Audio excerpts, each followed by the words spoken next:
Right, I think we're good to go. Hello, We everyone, are. and welcome to today's discussion panel. So we have a few composers, Kind Creature and Blasty, because unfortunately most cannot show up to today's event due to timing, but we'll continue onwards nonetheless. So we'll just start off with some basic introductions of ourselves. I'll go first. So I'm AnimalBot99, if you did not know. I'm an event organizer, if you did not know that either. So I think of myself as a proficient composer and pianist, but of course there's always more to learn. So if you cannot tell from my past events, I'm definitely a strong advocate for music theory and teaching others about it. So Blasty, you want to introduce yourself? Yeah, so I'm Blasty. I guess Sarah is my first name. Blasty sometimes. I've been composing for, I guess, 4.5 years at this point. I do primarily orchestral. I'm studying graphic design and music, kind of tying the two together. I did piano for a little bit, but didn't make it far with that, so I do everything digitally. But yeah. And Kind That's Creature? awesome. Yeah. I've been, I guess I'm Kind Creature. My real name's Clayton, or CJ, people call me. I went to school for graphic design and music production with a minor in visual communications, so like audio visual stuff. Went to school for that, had a blast in school. Been making music for about 8 years now. Primarily focused on like 8-bit styles, as well as what you would, I guess, for lack of a better term, because I was never able to put a term to it, was game style music. Always focused on making the theme songs for things and whatnot. I guess on top of that, I'm an avid soccer player. Freaking love soccer. And play 14 instruments. So that's the one interesting fact about me is I play 14 instruments. That is amazing. Alright, so this panel will be mainly conversational based, which should be pretty easy because there's only 3 of us. So I will be asking questions, but don't think of me as the one asking questions. I'm just starting the conversation. Of course, we can't all talk at once, to which I'll be asking one person one question at a time. But if you have any input, feel free to get your word in there. It's a conversation. We'll all get a turn to speak, but if someone has more to say, feel free to say it. So let's hop right into this composer-filled discussion panel. So first off, why Roblox? Lassie? Cutting out there a little bit. Sorry, is that for me? Yeah. Why did you choose Okay. Roblox? Why Roblox? So I grew up playing Roblox, I think as many of us probably did. And back in 2018, there was this one game I played called Flood Escape 2, and I heard the tracks for it. And I went to my dad because my dad is big on music production. He was in a band, did a little bit of engineering. And I went to him and I was like, hey, Dad, I want to try to do this. And he was like, awesome, we'll get you Logic Pro. And then on Flood Escape 2, there's this thing called map testing. So like community made maps can go onto this separate game and then people can go on and play them. And I had a good buddy that made maps and I was like, hey, can I try writing music for your map? And he was like, sure. So I started out with that. And then a couple of years later, the game creator went on there, and every so often he'll go on there and find maps that he likes, and he'll add them to the main game. And one of those that I wrote music for got added. And then a couple years later, it all comes full circle, and I ended up doing a track for the main game. And then that kind of kicked everything off. Started with that, and then more and more people would be like, hey, do you want to write for my map? And I'd be like, yeah, sure. And then over time, it expanded off of that. More and more people would hear about it. And then so for the first, I think, 1.5, 2 years, I was just writing for fun, kind of getting practice. And then once I realized, hey, I really enjoy doing this, I expanded outward to more games on the platform. And it's been a great community. and I've met a ton of cool people. So it's fun. It's a laid back place to write and have fun at the same time. And Kind Creature, same question to you. Why Roblox? Yeah, kind of, yeah, pulling off of what Sarah said or Lassie said. Definitely like growing up playing Roblox was a big thing for me. It was actually how I met the person that I would consider to be my best friend ever. He invited me to go play Roblox at his house, and he showed me this baseball stadium that he had made. And that was where it all started. Was he was showing me his VIP section. I felt so cool. And so spanning off of that, I never stopped playing, kept playing. I was definitely the idiotic child that decided I was going to go ahead and fall for every single Robux scam that existed. So I didn't actually start the Kind Creature account until like 2016, but I haven't looked back since. And it was around 2016, I think, yeah, 2016 that I started making music just commercially. But when I realized that Roblox was growing in so many ways to the point that music was becoming such a it was becoming a huge tool that people were using, I thought maybe I'll throw my hand in there, see if I can do something. I didn't think much of it. I was like, I'll just post something. Like I'll make like a Twitter account. I'll like post something on Twitter and be like, I can make music. You should hire me. And I had one guy reach out. I'm not gonna lie, I don't remember who it was. But I remember this one guy reached out, and I ended up making 2 or 3 tracks for him. And nothing ever happened. The game never got released. Nothing ever happened. But because of the contacts that he had, there were people that were coming to him like, hey, like I'm really killing for people, like, you know, anybody that makes music, and he would send that person to me. One after the other kept coming my way, and ended up working with a lot of different people. And I think the largest game that I've really gotten to do any work for was a game called RPG World that had about 100 million plays, which is pretty. I don't know, for me that was pretty big at the time, and then kept working, just doing my best. But then I guess the culmination of my career on Roblox came to the point when it wasn't actually solely music based, because it was more just music. It was more everything. I got to join the team at Pro Studio, where I got to work on music for them. I got to work on 3D models for them. I got to work on building for them. But the where it all started with them was with music, and it's just grown. So Roblox has definitely had a very large impact on my life, especially my career as a musician. So as you start to like improve your craft and get more commissions and get your name out there, do you feel yourself drifting away from Roblox at all?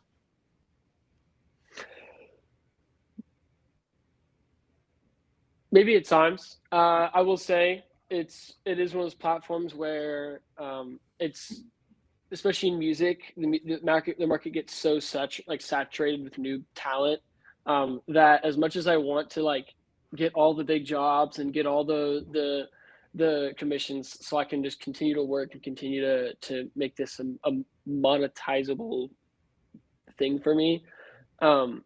I can't help but acknowledge the fact that there's so much new talent going around right now that it's actually really awesome to see. And the fact that me, as well as several other people, got to be on like the forefront of like growing this industry into something that people want to saturate, it's really cool to watch it grow in the way that it has. I mean, I feel like every day I'll find some Twitter account where they're like, yeah, I'm an up and coming composer, and I'm like, and I'll go listen to their stuff, and it's good, like it's solid stuff. I'm like, this is so cool. I remember years ago where it was like 6 of us, like quite literally like 6 of us that were making music for people, and now it's like it's blown up to this incredible market that I love dearly. It's a love-hate relationship, because I love it because it's music and there's a bunch of new talent, and I hate it because there's so much new talent that I can't get a job, but it's so much fun. Leslie, do you feel yourself drifting away from Roblox at all? Not yet.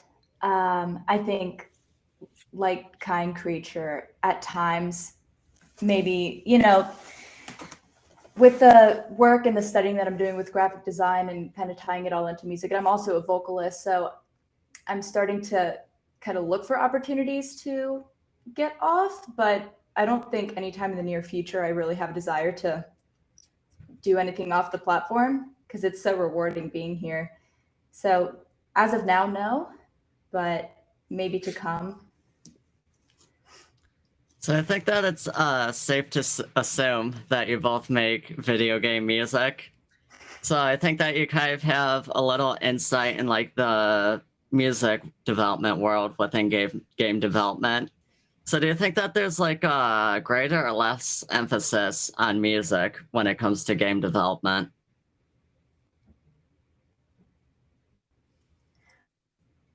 I think there's a really big emphasis. Like for me, one of the most important aspects is the music.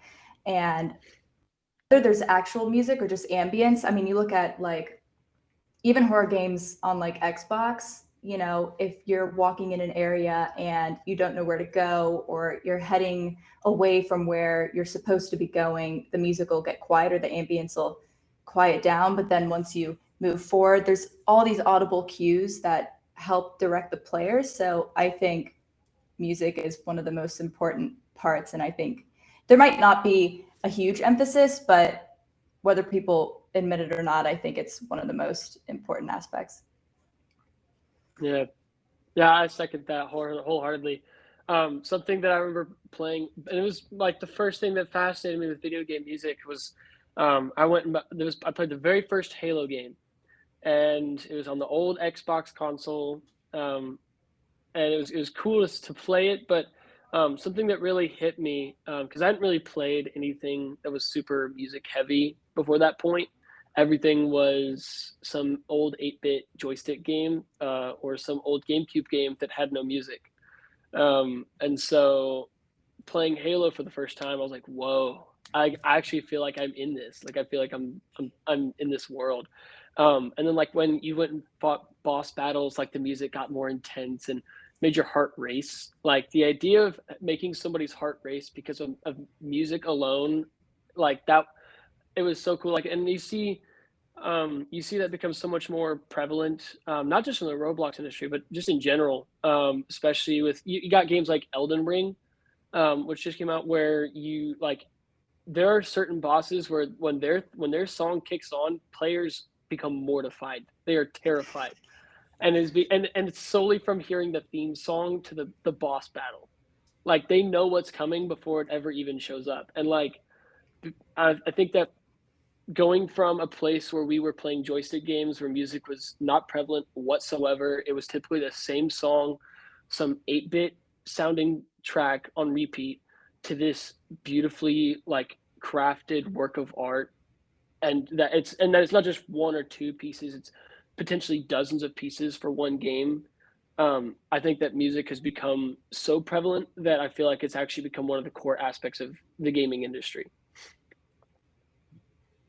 We'll touch on more of this later, but I just want your opinions. Do you think that in like terms of Roblox, like I know you're saying that there's a lot more talent on the platform.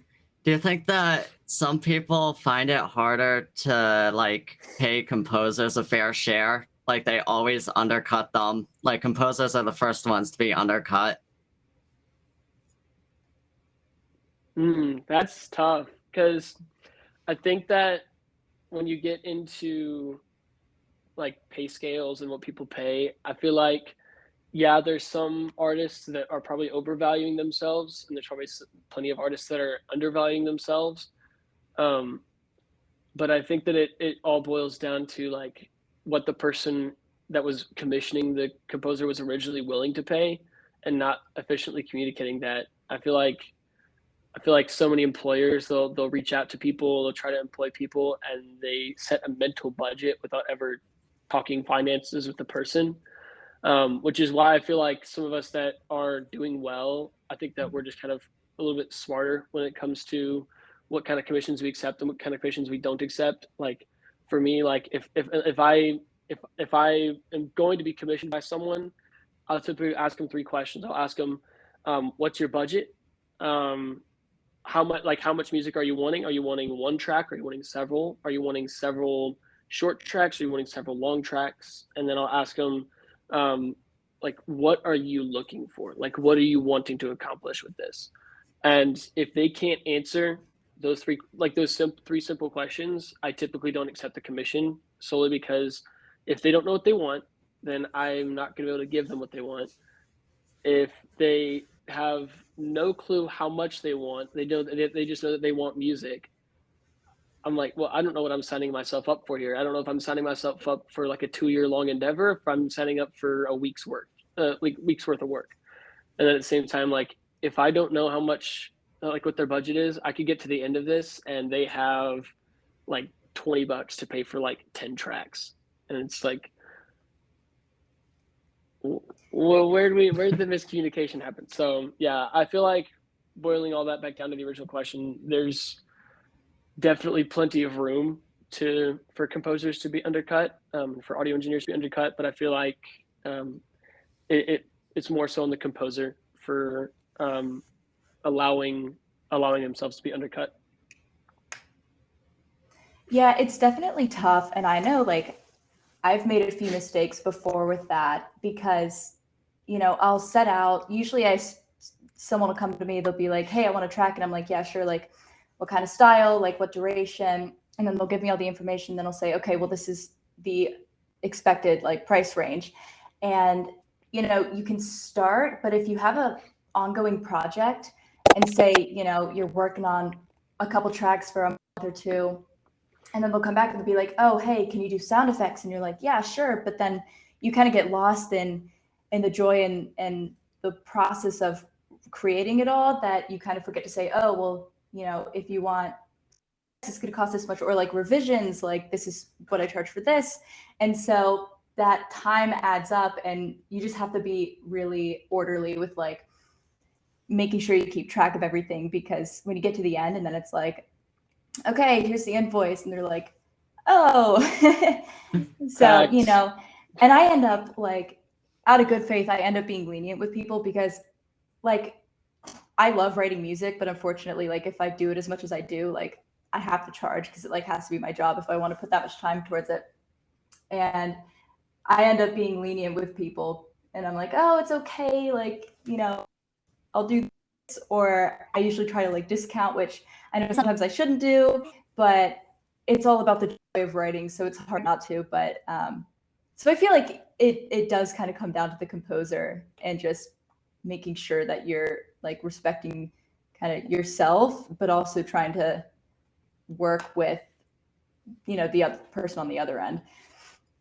I think that makes a good question of how lenient should you be for the person commissioning you.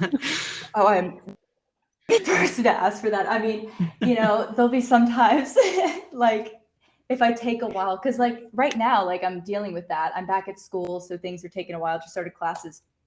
So if something takes like a week or two longer than I expected, or like I told them it would take, I'll be like, oh, well, I'm sorry, like I'll discount or whatever. Or like, so I don't know. It's tough.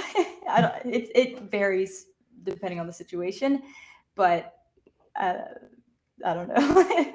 No, I'm on that same boat. It's one of those things where I feel like I have to base it case by case, because like being lenient is a beautiful thing because you make somebody else's day by knowing they may not have to spend as much, or they may receive their content earlier. Like there's a lot of different ways that somebody could be lenient. Be like, okay, well, what?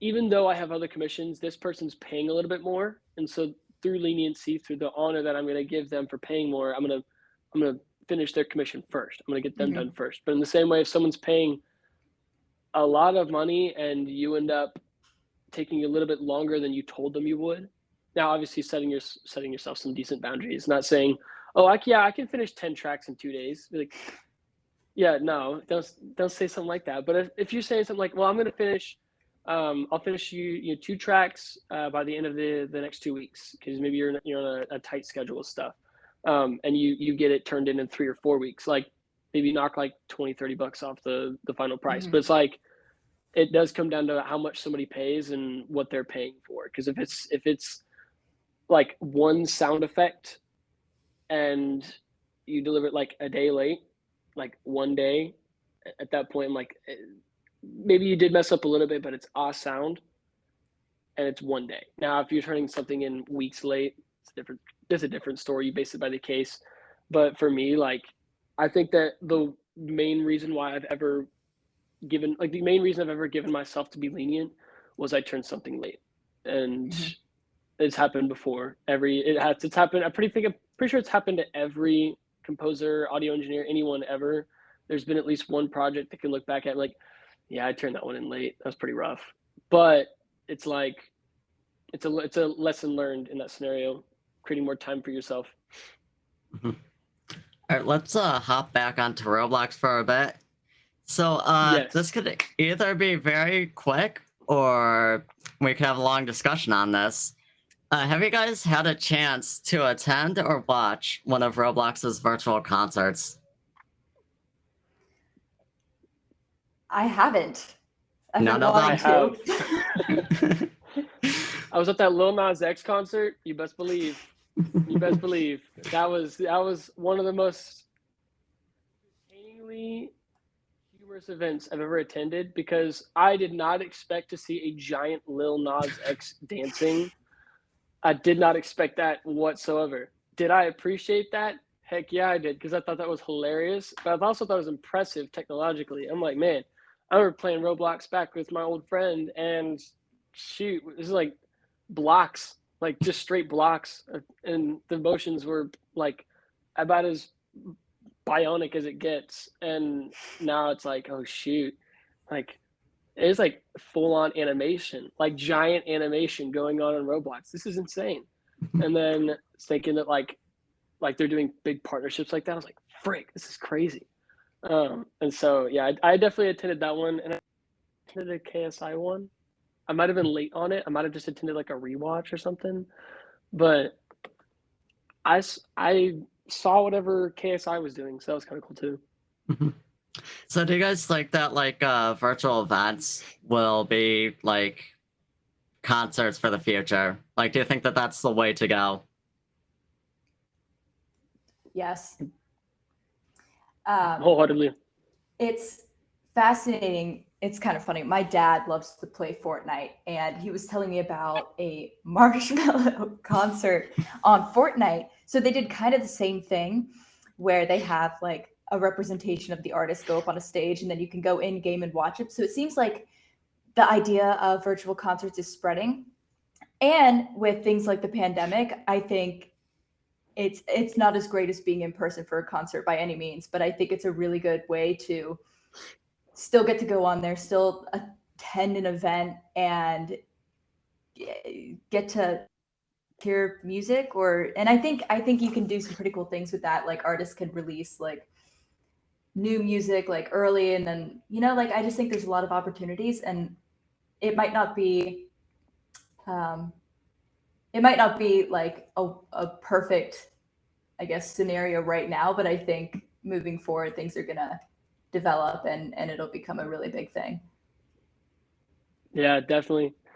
I mean, considering that Roblox has had official staff meetings virtually in a Roblox game, I feel like just in general, the move is virtual, just in general. Like not just with music, but with almost everything. Like virtual meetings, even like this, like with virtual events. Like I think, like just in general, I feel like Roblox is trying to push a huge emphasis on virtualizing the experience, so that you don't have to pay for some incredibly expensive in-person on-site ticket to go to one event, and that you could sit in your bedroom or in an office or in a home or an apartment or a car or a workplace, and be able to watch, attend, interact, and participate with an event or with people around you. I just think that's definitely the fact that it's already shown itself to be so successful within not just within the Roblox platform, but within the world itself.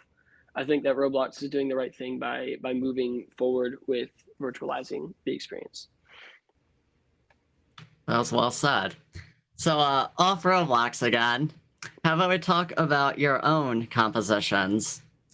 So, what do you usually strive for in your music? Is it mostly catchy melodies, memorable chords, anything else? Definitely the melodies. You said melodies? Yeah, I said definitely the melodies. I could Yeah. care less about chords. So it's, I guess, in the game scene, I try to create a balance between something that can be played in the background on repeat and something that can also be memorable. Because a lot of the music that I write for games is like a boss fight or like a lobby theme song, and a lot of that stuff repeats. So it's always trying to be memorable, and how do I make it be able to play on repeat and not get annoying. So definitely chords. I really like mushy chords. A lot of like, I don't want to say ambience, but like a lot. I like reverb. But yeah, melodies The as verb. well. Yeah. I think I personally the- have to side with Kind. I focus on the melody mostly. Yeah. Yeah. As long as you have a See, good I love melody. all of it. I love all of it, but melodies are my thing. I'm a big melody guy. I always have been, and that's solely because my fascination with music theory was being able to somehow combine what looks to be the most jumbled pair of notes in your entire life, and then they play it through, and you're like, "Oh my gosh, that's gorgeous! What the frick? Who made this?" And then they look at me, and I'm like, "Yeah, I made that. That's me." And I so, definitely like. yeah, Sorry, I don't want to interrupt. no, you're fine. You're fine. Melody is important. Don't get me wrong. Especially, having like a main motive for a game. I'm trying to think of an example, but like, if you're doing a score for a game that has like a story game, it's important to have a main motive or like a main melody line that you can tie all the songs into to kind of enforce the main theme. So melody is important. It just depends on kind of what I'm writing for. Yeah, I like to think that what the melody does in games, especially like story games, I feel like people will have like that initial melody that they can memorize, but then all of the music, all the chords that you use, all the basis for everything that you do moving forward is based off that melody. So like, for example, Hunger Games, you have the do do do do, that's the melody, and then they play all this different music that applies that melody, and they use all these chords. They use the mushy chords, as you call it. They just blend everything else so smoothly, and then just the bass line is the chords, so the melody. And so I like that, like it's very clear that you can evidently combine the both and efficiently combine the both of them, which is really cool. And like Avengers does that really well, and the composition of like throughout all the movies, it's pretty nuts how complex it is, but how it's all psychologically it all makes sense. Yeah. Now we just got to make Roblox a jingle. Doesn't Roblox already have a theme song? Sort of. Wasn't it made in like 2016? Yeah, but I want like a jingle, like kind of like Orbeez. We have the meats. There's us. That was the worst example possible. No, I agree.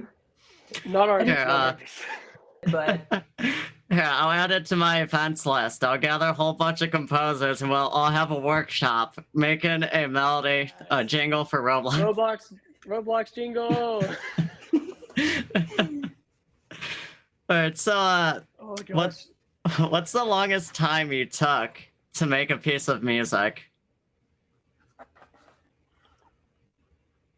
win.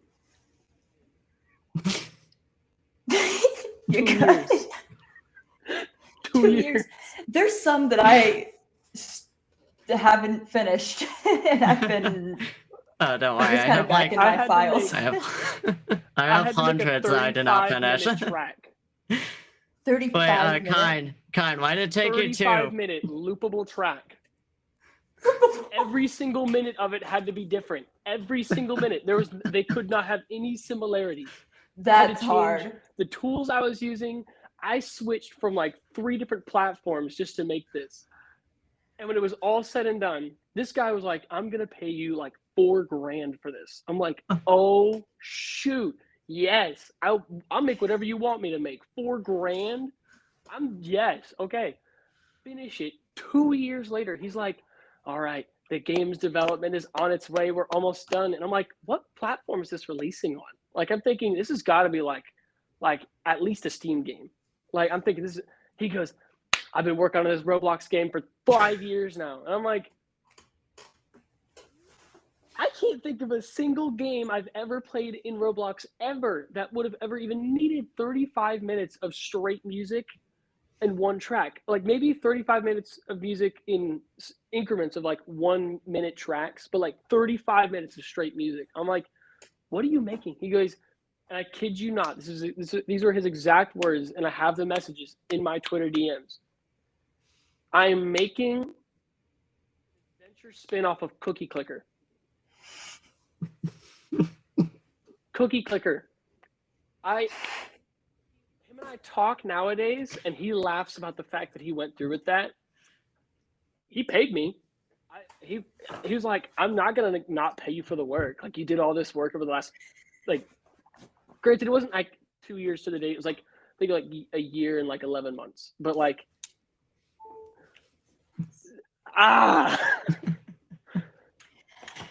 Did you ever get to see the game? No, it never got finished. You got the money though, right? I've had some interesting, I have a file of, it's like a compilation of all the weird requests I've gotten. I did mango music one time. Hey. It was like what, like Rasta style or what? I wasn't given an example. He was like, hey, I'm making a mango game. Can you write music? I'm like, yeah. I have more.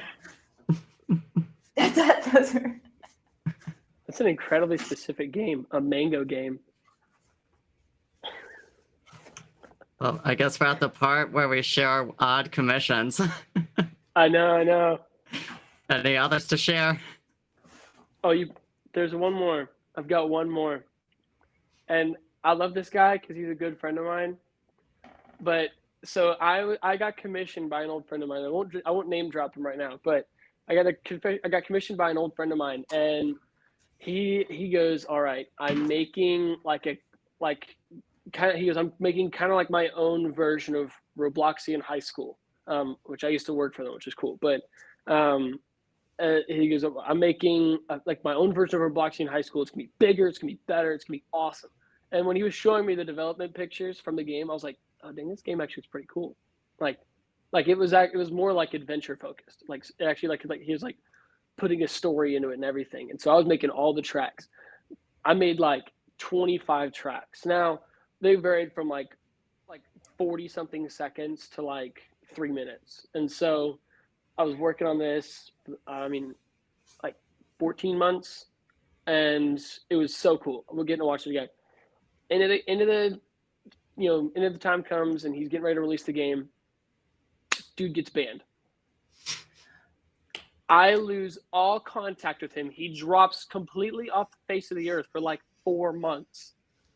And I'm thinking, he hasn't paid me yet. The game's not out. His account is already found. I'm like, I'm in my mind, I'm thinking 14 months just went down the drain.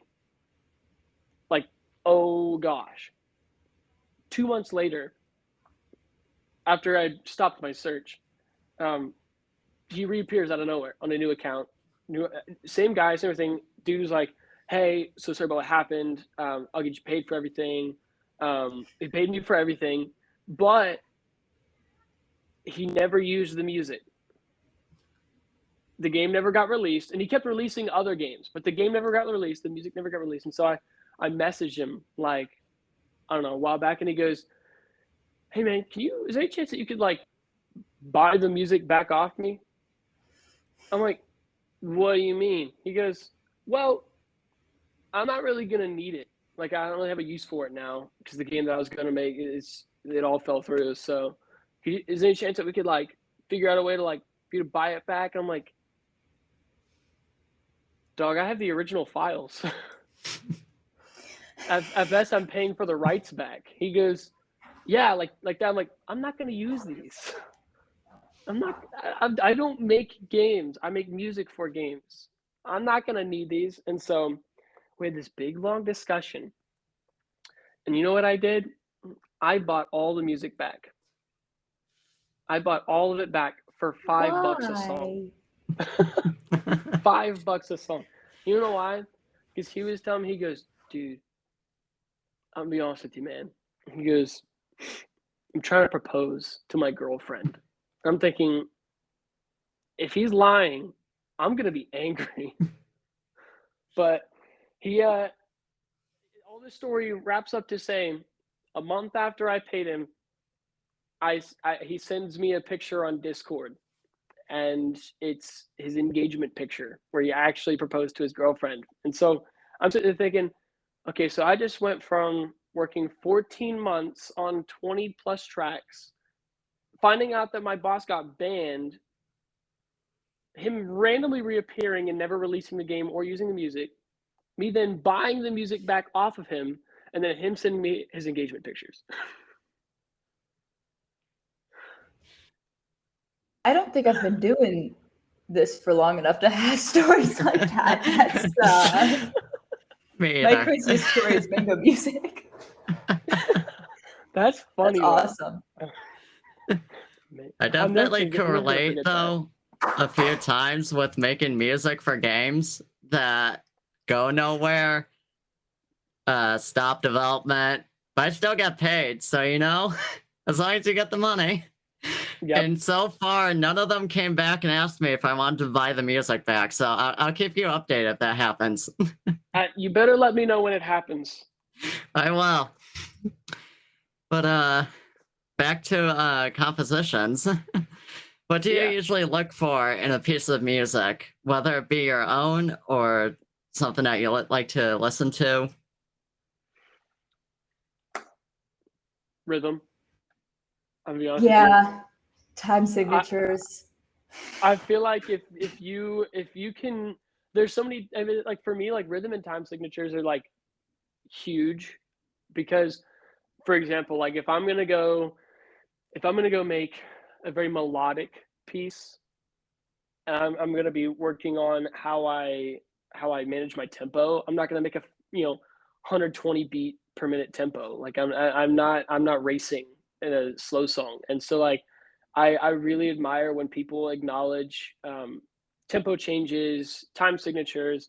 I think the main time signature that I think I work in nowadays is probably 2/3, and I don't know why, I just always managed to end up working in that. I know there's a good friend of mine back in college. He was obsessed. I mean, absolutely obsessed with 6/8. He had to work in 6/8. There was no other option. But like, and which is an odd time signature. But it's like, I just admire when somebody acknowledges the differences in those, because it makes a huge difference to the theory of a song. Huge difference.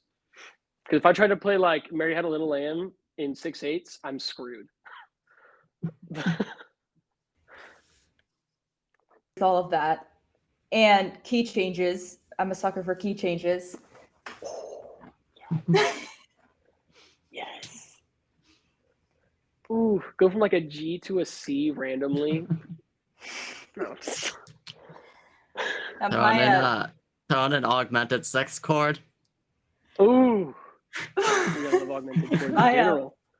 My composition professor called me out because when I guess I do like, I don't want to say the lazy method, but I do the band composer method of modulating. I just split everything and then drag it up a half step, and he's like, you could just do this, and I'm like, yeah, but it's more dramatic. But yeah, that's makes the job more fun for me. Right. Yeah, there's so many times I've done that. So for the longest time I had this app downloaded called Oxy, where I could like download like sounds. It was more just like a sound pack app. You couldn't really do anything else with it. But like I downloaded this sound pack app, and it came with like a bunch of sounds. It was so cool.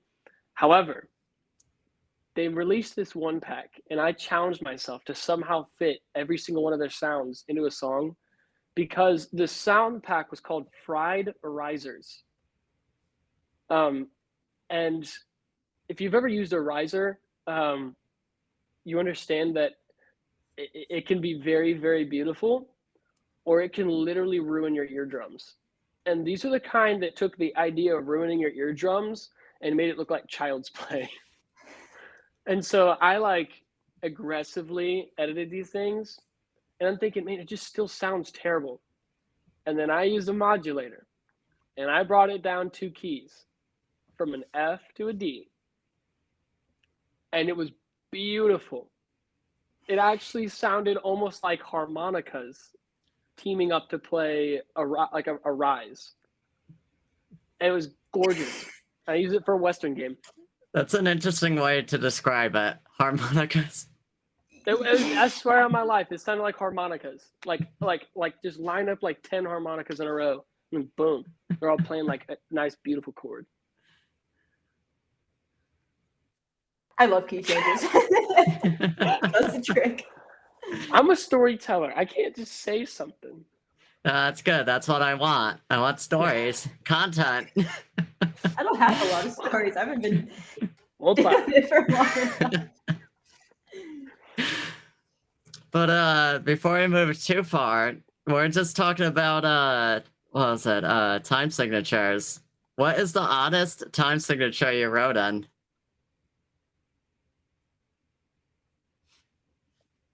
The strangest one I've worked in? Yeah. I keep cutting out my school Wi-Fi.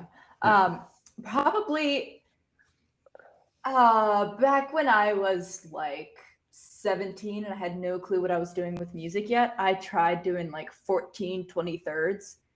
It didn't work. I had no idea what I was doing, but that's the oddest.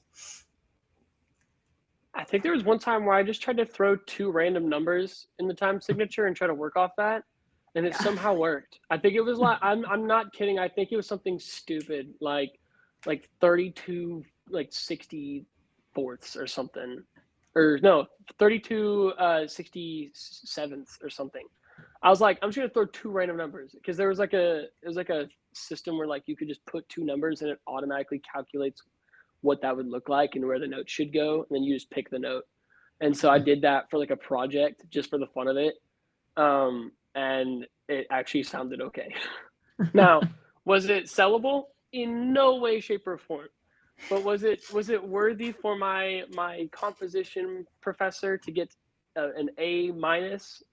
Clearly, because she gave me an A minus. Most of the time I'll do some crazy time signature and it'll end up being like 3/4. Like it, I don't know. Yeah, it's just not the 4/4. Did you call 3/4 a crazy time signature? No. Maybe. No, I'm just saying if I Okay. attempt to use wacky time signatures like 15/42 or something, it ends up just being a 3/4 song. Yeah, it just sounds. Have like you ever that. tried 7/8? I tried it once. And discovered very, very quickly that it is not the best for like gamey music, like video game 8-bit music. It's just not, because it doesn't sound. It's not. It's meant for more beautiful pieces and more orchestral pieces.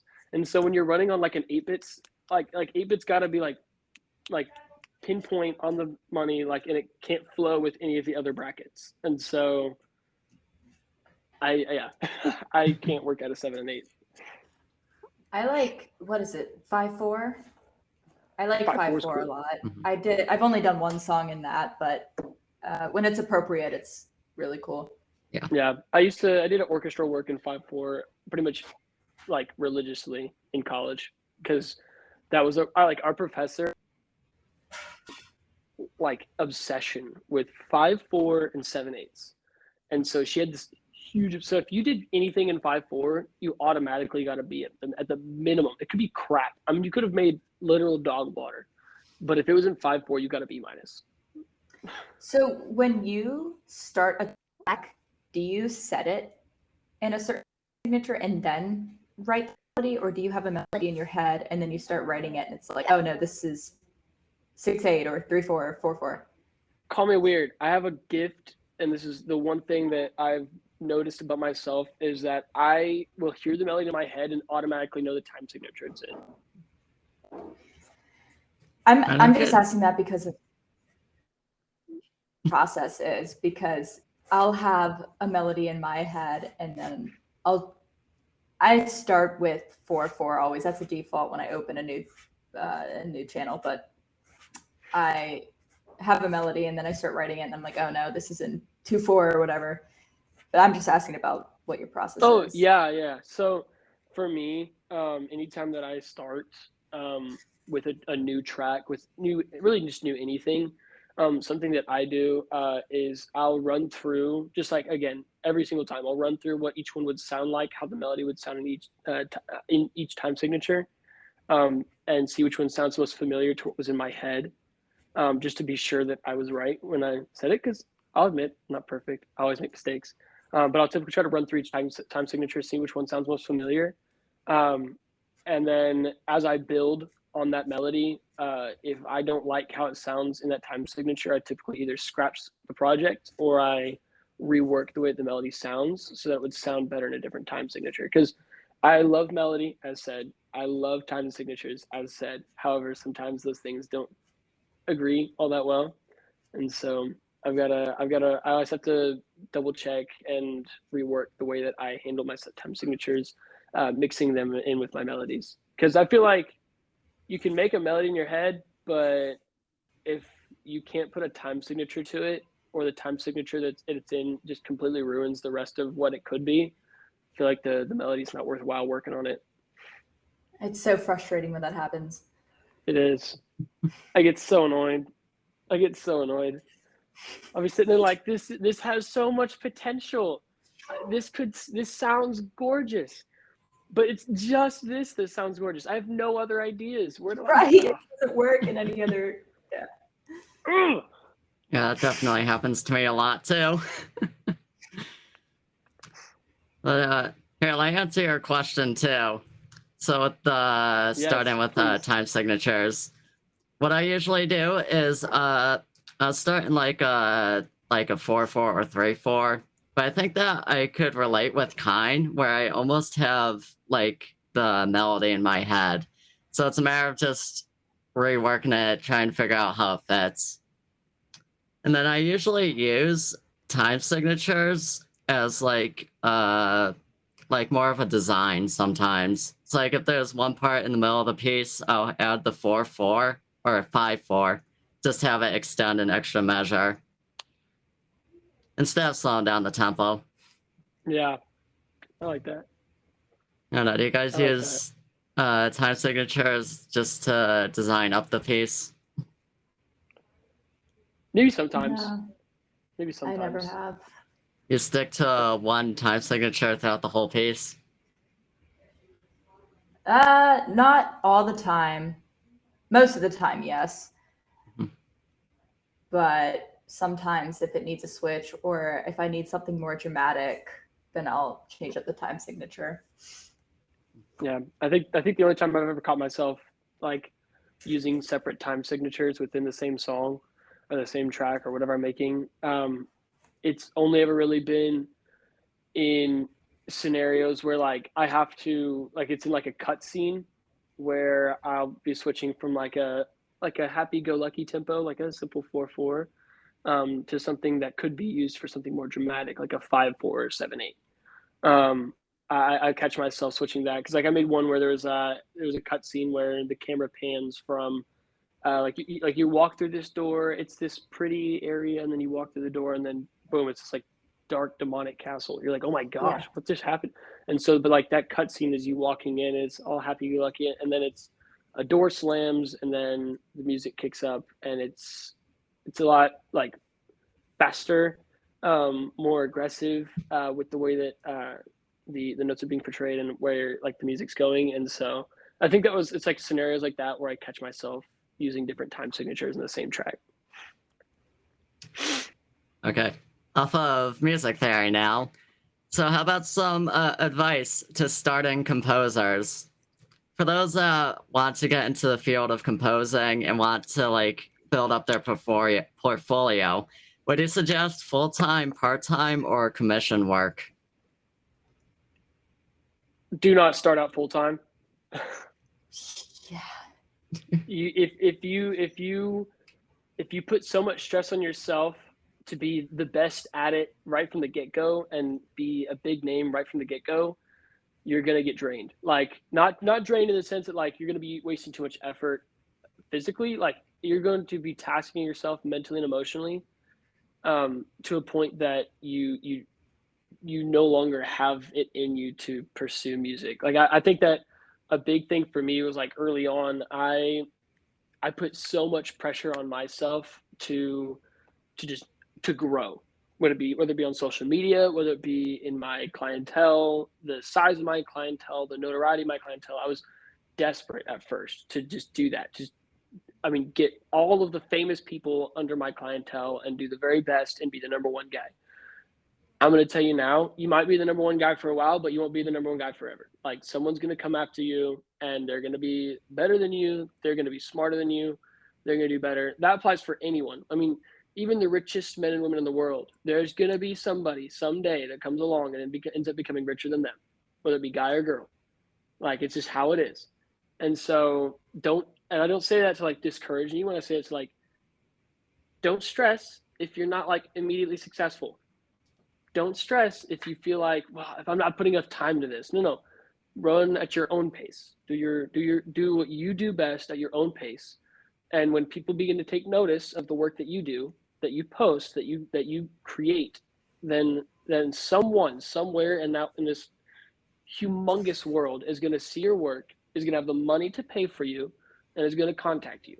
And when you get that first job, take it super seriously. Like that first job is the make or break for a lot of people. It is the reputation center. And if you can just do your very best in that first job, being on time, communicating well, ensuring that not only is the communication active, but it's detailed, and then you get the work done well, whether or not it's even that good, the person that commissioned you is going to incredibly appreciate the fact that you were on time, you were detailed in your information, and that you were diligent and vigilant about what you're doing. And it makes them realize how seriously you take this, and they'll be inclined to commission you again. And the next thing you know, when one of their friends reaches out to them saying like, hey, where'd you get your music? They'll send them to you. And then you have them. And then that person will send more. And then after maybe a year or two, you got a whole load of clientele that have now chosen you as the person that they go to create music for them.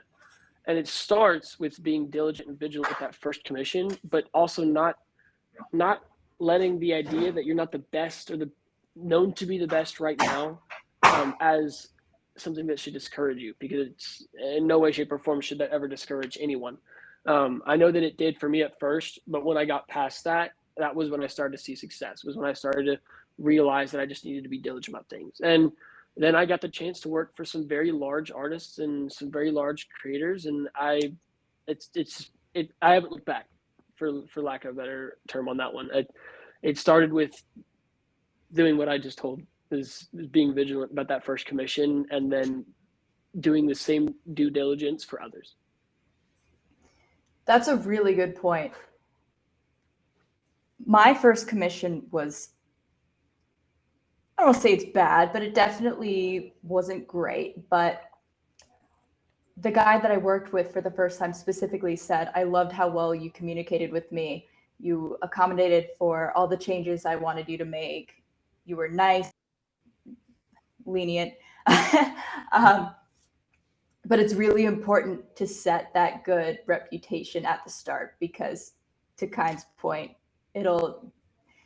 someone will go to them and be like, hey, do you know anyone that does music? Or they'll be like, yeah, I need music for my game. And then they'll go to them and be like, hey, I know this person, they did really good work, they communicated well. It's a chain reaction. Also, getting started, when you music, it's frustrating. It's fun, but it's really frustrating. There's a lot of obstacles with trying to figure out how to compose, how to orchestrate. It's such a complex process. You have to keep going, and you have to know that everyone went through those struggles. And also I lost my train of thought. I had another point, but just keep at it if you really want to do it, and keep an element of playfulness. If you start doing like full-time work or even part-time work and you start writing a lot, you have to make sure you're writing not only for your client, but for yourself. Because if you are only writing for other people, and now granted, you can have fun writing for other people, but if you aren't able to tie in to that passion that you have, you're going to burn out. Everyone has a reason to start writing music. You know, there's always that one game or that one soundtrack or that one person that inspired you. You have to make sure you can tie in to what made you want to start. And you have to be diligent with that and make sure you can keep up with yourself.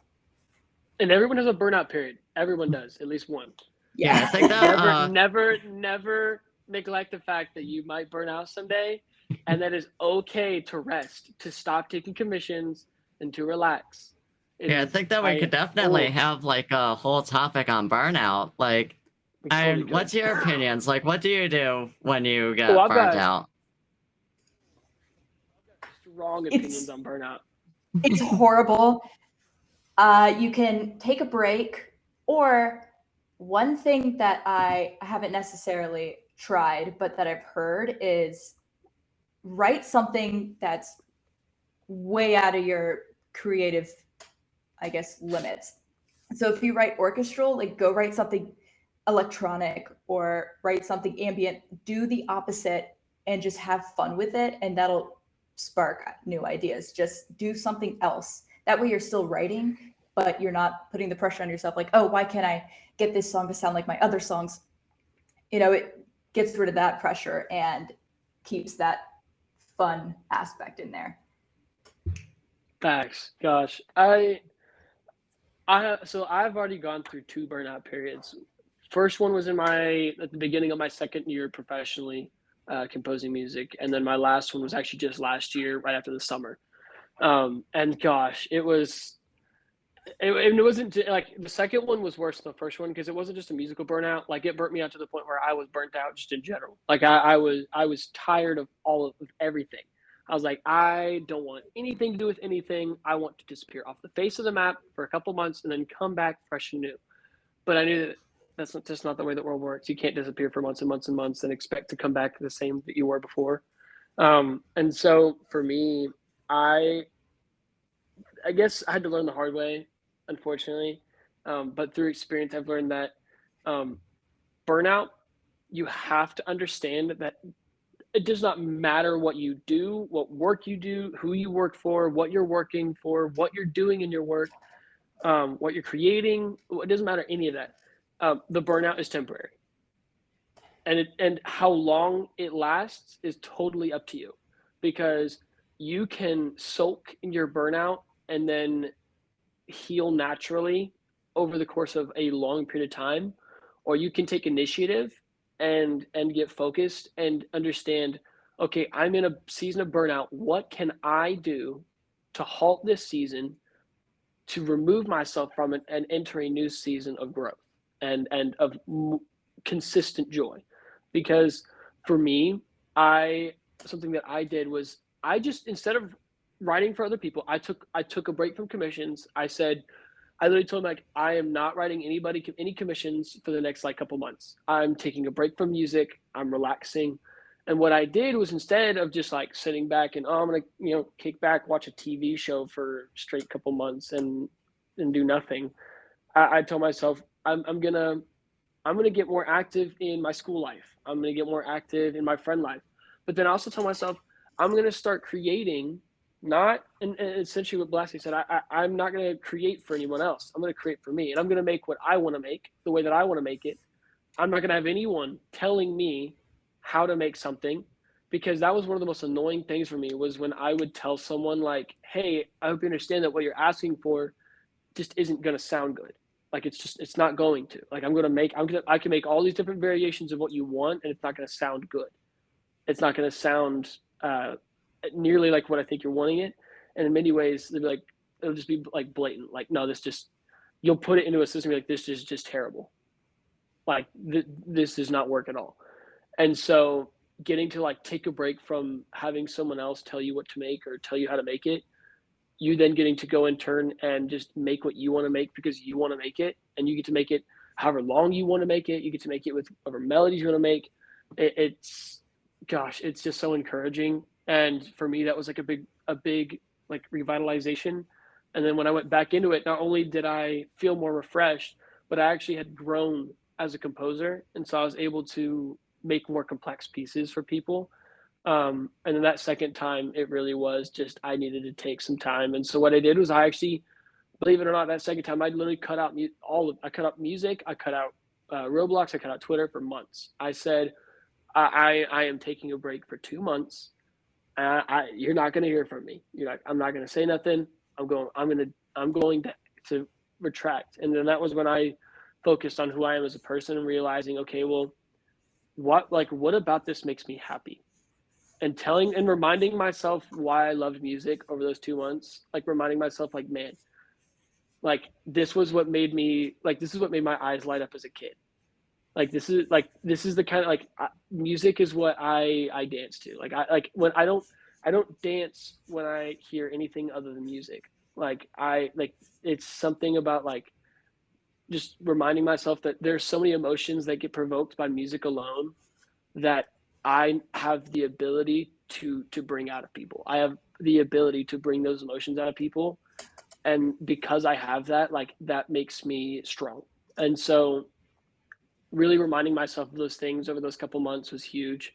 And so to anyone that's having a hard time, that's kind of confused about like where they are as a musician or composer, like I promise you, you are where you need to be. And you can't forget the fact that like that's strong. Like you have strength in who you are. You have strength as a composer. You have strength as an audio engineer. Maybe you're a sound designer. Maybe you're an orchestral composer. Like that. It all comes down to like remind yourself like why you started doing this, why you chose music as a profession or as a passion or as something that you want to pursue. Because for me, that was one of the biggest things, was reminding myself why I even started doing this in the first place. And it made me fall in love with it all over again. So. And be kind to yourself during those times. Music is fun, but it's hard. One thing I had a lot of trouble with was comparing my work to others. Don't, as hard as it is to avoid that, don't do it. Because in my opinion, I don't think anyone's work is really better or worse than someone else's work. I think it's an art form. It's unique. And sure, someone might have more knowledge on orchestration or producing or mastering, but know that your work is unique, just as cool, just as original as anyone else's. And you can learn from those people too. We all learn from each other in ways. I picked up a lot from B-Slick, my boy Bobby. Great composers, Top good tier. composers borrow, great composers steal. Not actually don't Yes. steal other people's work, but Something you can like take that. inspiration off of people. Say, oh, I like that transition they did. There's nothing wrong with Yeah. And just look at Star Wars and John Williams. Most of his Ooh. inspiration was from Gustav Holst with the planets. Like, but that right down Interstellar to score, a though, T. Interstellar. that Interstellar score. Whole other conversation. Talk about that score for days. I think that's fair to say that the only person that you should be better than is the person that you were yesterday. Mm-hmm. That's some facts right there. Woo! That's Dang, basically I've how heard I it- see it. And I've heard it whenever I from make others. music, the only piece of music that I want to make better is what I made previously. That's how I do it. Well, and that's some tea why right there. a lot of artists and a lot of composers keep going with it. Not because, well, obviously because they love it, but because they're always trying to achieve something. They're always trying to be better, and they feel like they're never going to achieve the version of themselves that they really want to be. And then years and years go by and your work gets better and better and better. So just always try to improve, you know? Yeah, definitely. And you can define improving in your own terms, you know? Yes. So I think we'll end off with one more question before we move to the audience for their Q&A. What advice would you give composers, whether they're first starting out, have been composing for a long time?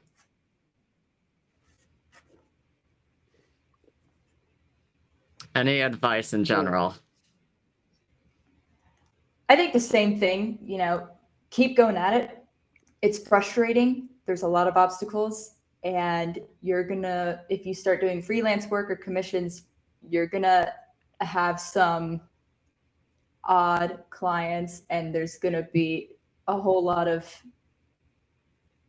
interesting situations, but just have fun with it, getting to know other people, and know that if you're frustrated or you need help, you know, there's other people that are going through the same thing or have gone through the same thing, and just keep going. Don't quit. Yeah, no, definitely on that. Like, I think the big things for me is like something that you said was like, have fun with it. I also wanted to add to that, like, understand there's not like a right way to have fun with it. Like, there's like a specific way that you should be pursuing fun. Like, it's your fun. Have fun with it. Now, yes, there are some wrong ways to have fun. Like, don't have fun by like using your music to trash on other people, or like using your music to diminish somebody else's reputation. Like, that's just not okay. But on top of that, something that, like, I guess a piece of like logistical advice, like something that I did early on that really helped me. I understood that my skill level was at a higher caliber than some of the people that I was working with originally, and that's not to attack them, but that's to say, like, I knew my worth. I knew what I was capable of doing, and that's okay to acknowledge your own skill. However, I also knew that when I was first hopping into it, nobody knew who the heck I was. I didn't have any work on the platform whatsoever, and so I had no reputation to back up a higher price. I didn't, like, to be able to charge a certain, you need to have like a reputation. You have to have work that you have established within a platform or within a community that makes your work more valuable. That's why we see like for example, phones themselves cost little to nothing to make. They're actually rather inexpensive to create. But the reason why it costs so much to buy one is because of the research and development that went into making the devices as inexpensive as they are now. Like, an unbelievable amount of hours and days and years and months and years went into researching the technology that went into these devices, which is why the price is so much higher. Mm-hmm. Same concept here is like, yes, I put in the work and the effort to make the music, but they have no idea who I am. They have no idea what I do, what I'm capable of doing. But once I've gotten some work in, I've started out with cheaper prices, cheaper than I probably want to go, but I've started out with more expensive prices. I've gotten some commissions on my belt, and people see the work that I've done.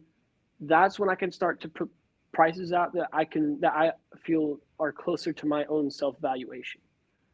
I can then say, okay, well, I've worked with this group and this group and this group and this person and this person. I worked on these games and these games and these games, and I've got this plethora of experience. Therefore, for my work, charge, like, you need to pay me this price versus this like price that was like a fifth of what you're charging now when you first started. Like, it is one of those things where you do probably have to start out charging a price that you're not so happy with. And that's okay, because once you get some experience in your belt, you get some people listening to you, and you have people that are appreciating your work, not just because it's like good work, but because it's your work. That is when your name and the work that you make for people carries much more weight, and creates the opportunity for you to make it more monetizable and more of a potential like occupation. Because I know guys like Be Slick, Bobby Arce, like he this is his profession. He makes money doing this. And so in no way, shape, or form do I want to confuse someone and think that they have to go charge like $5 for a 3-minute track, but don't charge $500 for a 3-minute track on your first gig. Like, I don't care what you make. I'm sorry. It's something like $500 for 3 minutes is just absurd for a first track. Be reasonable. Understand that whoever hires you first is probably going to be on a budget. They're probably not going to have a lot of time because they probably don't have a lot of experience, and they're going to need a lot of communication. But that's okay. That is part of the job. That is part of being a composer, an audio engineer, a sound designer, anyone that works in music, is being able to do those things and do it efficiently so that one day you can charge a rate that you feel like is worth your time. Okay, I think that was well said. All right, so let's move to the Q&A now. We have a few questions. So, would you like to continue music for the rest of your life? Yes. Yeah, I'd say so. And why? I love writing music. It's fun to get to almost write your own emotions. If you want something sappy, you can write something sappy and then go listen to it. I don't know if I'll go full-time with it, or if I do, I don't know if it'll be forever, but I at least love the creative part and being able to sit down and have the ability to write music and make sound and do all that. Because I'm a vocalist as well. I sing a lot, and part of the joy is getting together with everyone and getting to just make music for the sake of it. Yeah, I think, and it's cool that you mentioned that you're a vocalist, because I grew up sort of the same way. I was in an honor choir in elementary school, so I felt so cool. But then I started actually taking vocal lessons and realizing that, I was actually a little bit better than some of the other kids, and so they're like, "Oh, you can sing well." So I had to take vocal lessons to actually get good. Yeah, definitely. I definitely want to do this for the rest of my life in some capacity, whether that be full-time music composition or working for some tech firm making their jingle. I don't know what I want to do. All I know is that it's got to be music. It's got to be something around music, because it brings out that childish spark in me that it doesn't come out anywhere else. Like when I get to hear good music, like music that just like again, for lack of a better term, and this probably sounds like cultish, but churns my soul. It's like it's different. It's kind of one of those unexplainable feelings. You'd never really understand why you feel that way around that specific type of music, but just anytime I hear music, it makes me feel like a kid again. And so I know that as long as I'm going to be around it, I'll always feel like a kid. And so I know that I always want to be around it. And next question. What software do you use for music? I use 3. I use 3 different softwares. Which 3? Yeah. You're not gonna like my pronunciation because it's a debate, but I use Ableton. I also use FL Studio, and then I kind of pick off from that Oxy sound pack, because I'm not gonna lie, it's got 3K sounds, and some of them are like candid sounds, like ambience, like money jingles and door slams. I'm like, hey, so I don't have to take my microphone and slam a door. I can actually just cue up a door slam. I don't have to slam a door. Now, sometimes I'll have to, because they'll be like, well, I need a big door, like a big door slam. So I'll go to a local office building and just really awkwardly walk up and just boom. All right. Leave. It's so funny that you mentioned that real fast, because I was at a wedding a couple months ago and I had to record sound effects. So I went out in the hall with a pair of socks and I was throwing it at the wall. And another time I'm recording sound effects, I'll be around the house and my parents will be like, what? And I'm like, taking a knife and like tapping it on the counter and they're like, shut up. Yeah, it's Some sound Foley effects, artist recording stuff. sound effects. I did one where I took a like a loincloth bag that my mom had from like 2004, shoved a bunch of like nails and coins inside, and I like shook it to like make like a money jingling sound like in a bag. And that ended up being the sound that somebody used for when somebody's running with a money bag over their shoulder. It's the most random objects. There was one I did for a golem walking, like a little like animated Yeah. rock guy. And I took Yeah. the marshmallows that are for s'mores, they're like flat and Yeah, square. I took one of the those flat ones. and I slammed it on the wood table and it made the perfect sound. It was perfect. Nah, So- see, what I love is the name for that is like Folly, right? Yeah. Yeah. Yeah, I had a Foley friend of mine in artist. high school. He's a Folly artist. Like that was his thing. And he actually went, now he's like working for DreamWorks doing Folly stuff, which is so cool. But here's the thing. He told me, he goes, I asked him, like, obviously you've had to use some weird things to make sounds. What's the weirdest sound you've had to make? He goes, the weirdest sound was when a baseball player had to slide into third base and like break his leg. And like for like a movie. It was like, oh my gosh. And he goes, but to like match it with sounds, if they're not going to show the actual bone breaking because it's supposed to be like a PG movie. So like they're not going to show the bone break. But to remind people that his leg did just in fact break, they had to make a breaking sound. And so they had him make a sound for a broken leg. And I'm like, what the heck did you use? He goes, I sort of took like 2 or 3 stalks of celery and just broke it over my knee. I was like thinking it spaghetti. was gonna be celery. But Yeah. the thing is, and then I asked him, I was like, okay, celery, yeah, that's pretty interesting. He goes, yeah, but then I had to make a second variation. They wanted me to try like another sound, but like make it like a deeper break. I'm like,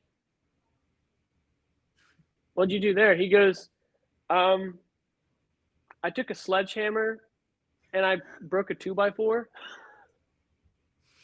I would have guessed like a carrot or something. I feel like carrot No, would no. So I'm thinking, wouldn't that just sound like construction noises? He goes, nah, in post edit, it sounded like a little bone break, but they use the celery one anyways. I'm like, wow. So they put you through the whole process of breaking a 2x4 just to use the celery one. Whatever. That's so fun. It's so fun. So, Blasty, what music programs do you use? I only use Logic Pro. I'm hoping to learn Pro Tools soon because that's the standard for big tech companies, I guess. Yeah. But I picked up for Pro now, Tools I in just college, but use. it's annoying. Huh? I picked up Pro Tools in college, but it's so annoying. Yeah, I don't really want to learn it, but I'm looking at internships for like. They're all like, Pro Tools, Pro Tools. Yeah, and I'm like, okay, great. I get FL for a bit. I know enough to get by with FL, but that's because before I bought software, I used the trial of FL. So Yeah, but FL I use just Logic. gets really pricey with their plugins. Mm-hmm. Well, that's why I went with Logic because I got a decent amount of sounds, and the sounds were fair. Like they worked for a while, and better price. I think And I I could like ask, you both score for orchestras, right? So I know I said I do like orchestral, but my stuff's kind of funky because one of the things I'm in the process of learning is orchestration because I don't really like properly orchestrate. But It's like I love funky strings, I orchestra. love horns. I was gonna ask a follow-up to just the programs you use, to like what sound fonts do you guys use?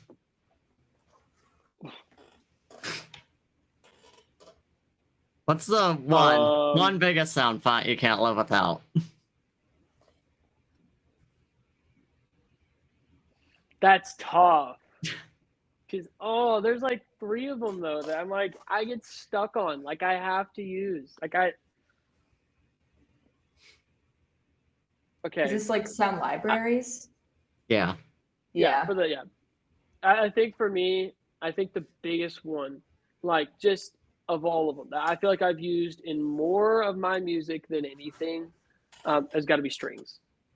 Mhm. Like any kind of string library, like cellos, violins, double basses, violas, fiddles, any of it. Because like I can then take like a group of those, or I can take an already like pre-made group of those, and then I can distort it however I want and make an unbelievable number of different sounds. I mean, the most ridiculous number of sounds you could possibly think of. And like it's cool because like I'll use different like for example Oxy, like it's a sound, like I say, like it's a sound pack, but like you can modify those sounds to make different, like make it sound different.